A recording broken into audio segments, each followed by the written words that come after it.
how's it going everyone? Welcome back to Matt's Mega Mods. In today's video we're working on my mum's car. Sorry about the voiceover as it was a very windy day and, well, frankly all she could hear was wind. So, this is my mum's car. It's a 2004 Mazda 2 DY Series 1. It's got the 1.5 litre 4-cylinder.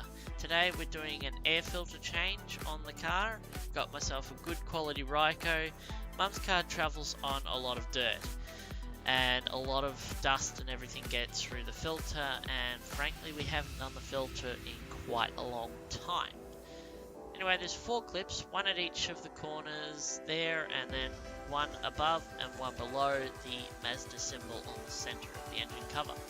So what we want to do is just undo all of these clips like so, and it should just lift up like that.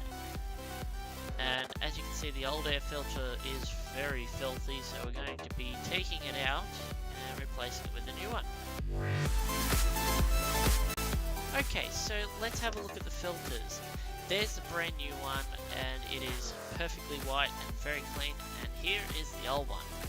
Look how gross this is. Now, you should definitely not wait until it's this bad. But as I said, Mum travels on a lot of dirt roads and we haven't changed it in a long time.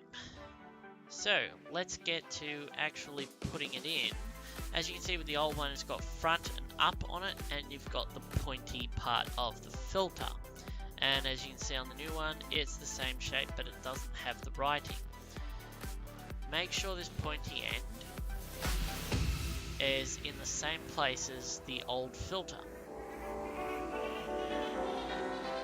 But anyway, let's go and put it in. As you'll see, it's almost impossible to put it in the wrong way.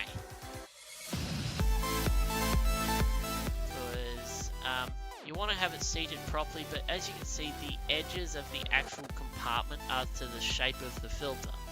So once you've got it in, make sure you won't pinch it with the cover, push it down and do up all of the clips, and make sure they all do up properly. None of them are like super easy and none of them are super hard to do. Make sure they're all pretty well even. But other than that, that's everything. Thanks for watching, and I'll see you in the next video.